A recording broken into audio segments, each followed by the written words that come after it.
Alright guys, a quick one.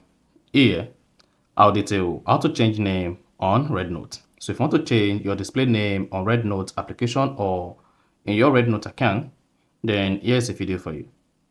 So basically here, you learn the steps you need to take to easily change your profile name on the Rednote app. So if at the end of this, you found this often informative, please don't forget to give this video a thumb up and do subscribe to our YouTube channel as this really helps us to grow.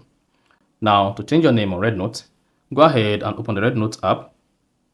Once open the Rednote app, make sure you sign into your Rednote account. Then after that, click on the main button at the bottom right. Now, once you selected the main button at the bottom right, you see your Rednote profile name displayed like this.